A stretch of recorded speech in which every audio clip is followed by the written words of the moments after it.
네, 여러분들 반갑습니다. 트렌드를 앞서가는 요즘 영어 엄지쌤입니다.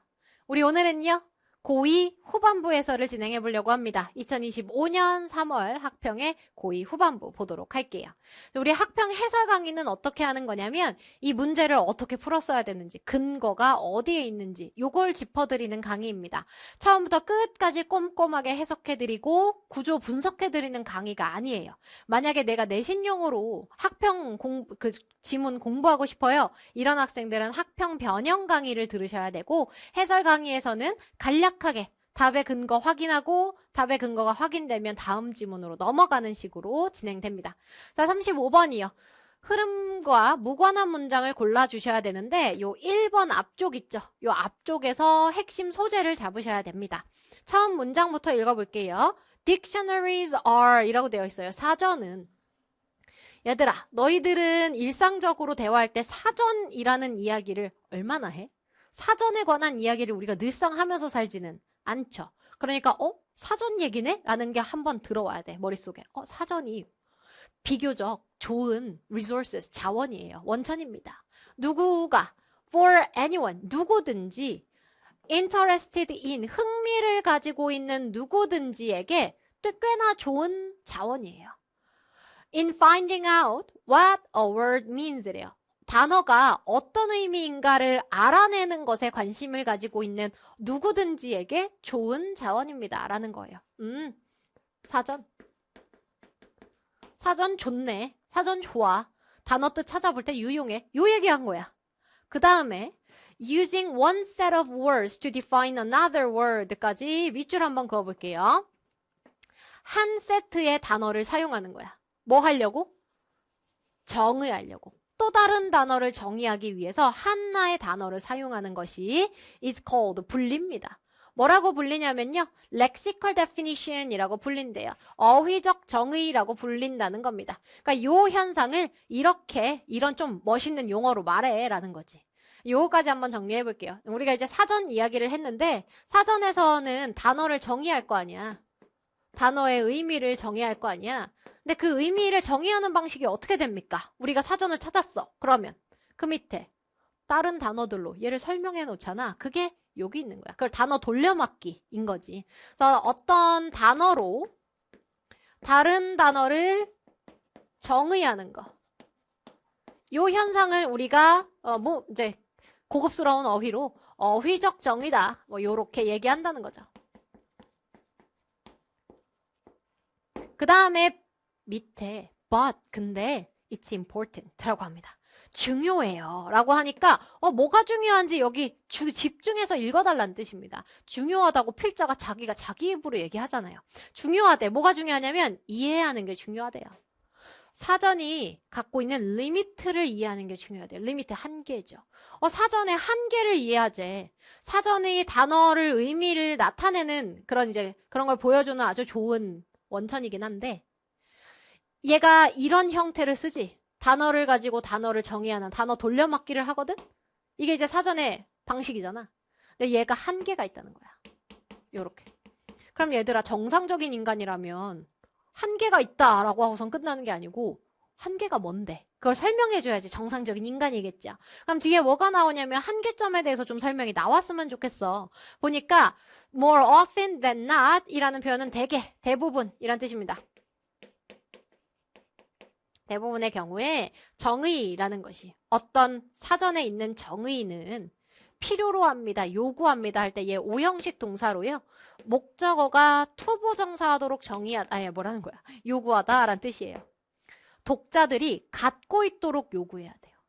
뭘 가지고 있어야 되냐면 기본적인 꽤나 탄탄한 이해력을 갖고 있어야 돼요.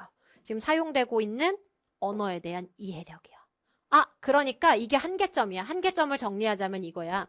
이 정의 방식은 독자들이 이해력이 이미 있어야 돼. 탄탄한 이해력이 있어야 한다. 라는 거야. 이게 왜 그러냐면 여러분들이 뭐 꼬맹이 동생이 있다고 쳐봅시다. 형아 아니면 누나 와가지고 사랑이 뭐야? 라고 물어봤어요. 사랑이 뭐야? 그래서 그걸 뭐라고 대답해 줘야 되지 하다가 사전에서 찾아보자라고 했어요. 자, 애기한테 사전을 찾아보니까 어떤 대상에 대한 그 애정과 뭐 귀중히 여기는 마음 이렇게 나왔다고 칩시다. 그랬더니 애기가 귀중이 뭐야? 라고 물어보겠지. 사랑이라는 단어를 찾았더니 귀중이라는 단어로 얘를 설명해. 어떤 단어의 뜻을 다른 단어로 설명해요. 그랬을 때 이걸로 우리가 딱 보고 이해가 되려면 귀중이라는 단어를 알아야지 이해가 되겠지.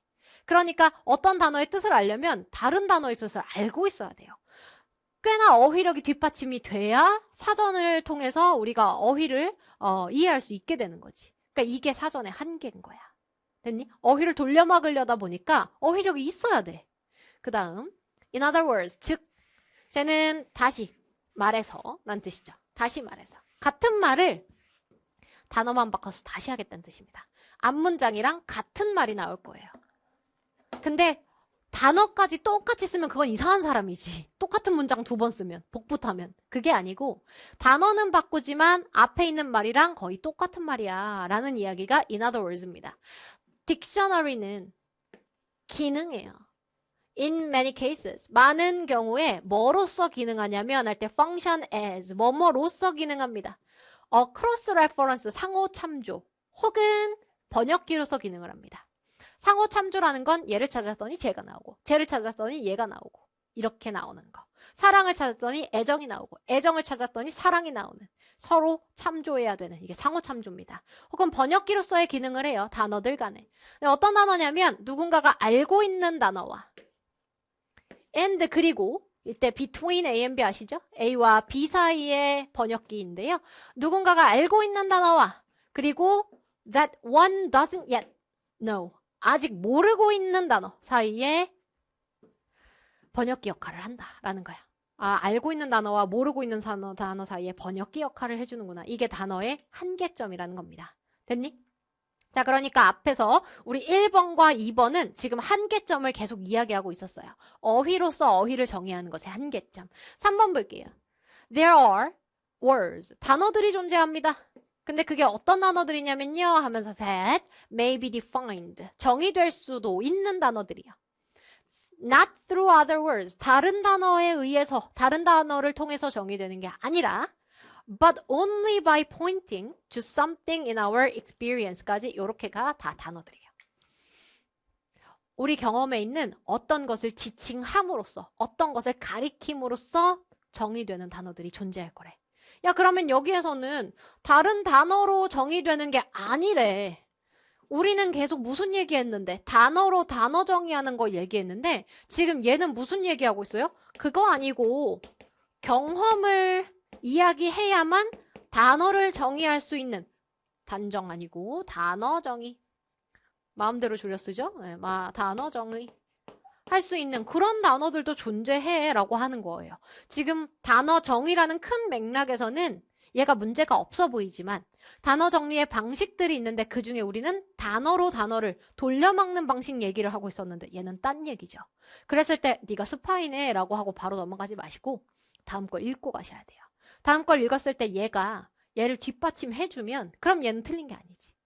읽어볼게요. Even the most obscure words, 가장 모호한, 애매한 단어들, 사전에 있는 say, 가령, for example, 예를 들어, 둘 다 필요 없는 말입니다. 그냥 예를 들겠다는 뜻이에요. 왜 2개나 썼는지 모르겠어. 어쨌든 가령 예를 들어서 사전에 있는 제일 어렵고 복잡한 단어, 예를 들어 이런 거요. 어떻게 읽을지도 모르겠는 이런 A와 B 같은 단어들은 할 때 이거 실전에서 열심히 읽지 마세요. 사례는 있잖아. 이 for example 뒤에 나오는 것들은 앞에 있는 말에 속하는 내용일 뿐이야. 이거를 뭐 열심히 읽는다고 해서 여기서 뭔가 뭐 더 얻어지는 건 별로 없습니다. 그래서 보통은 이렇게 나와요. for example을 기준으로 앞에 나오는 거 좀 더 포괄적인 내용과 for example 뒤에 사례 있잖아. 세부적인 내용. 포괄적인 내용과 세부적인 내용 둘 중에 하나가 쉬워. 그래서 하나로 하나를 이해하시면 됩니다. 포괄적인 게 쉬울 수도 있고요. 세부적인 게 쉬울 수도 있어. 포괄적인 말이 너무 어려웠어. 그러면 for example 뒤를 쉽게 줍니다. 사례를 엄청 쉽게 줘. 그러면 그게 이 소리구나. 이렇게 이해하면 돼요. 지금은 오히려 앞에가 쉽죠. 포괄적인 내용은 쉬워. 사전에 나오는 복잡한 단어. 그래서 진짜 복잡한 단어로 써놓으니까 우리는 멘붕이 오는 거예요. 그거를 열심히 읽지 마세요. 이런 단어들이 must be defined. 정의되어야만 해요. 밑줄 그으세요. using words라고 되어 있습니다. 단어를 사용해서. 야, 단어 사용해서 한대. 경험 사용 이야기 안 하던데? 그러면 네가 스파이죠. 3번이 스파이가 되는 겁니다. 요렇게 푸는 게 무관한 문장. 무관한 문장은 1번 앞쪽에서 소재를 잡고 그거를 기준으로 삼아서 하나씩 하나씩 그 기준에 맞춰보는 그런 겁니다. 근데 만약에 혼자 벗어난 것 같은 놈이 보여? 그러면 걔는 거기서 끝나지 마시고 뒤에 것까지 읽어보세요. 넘어갑니다.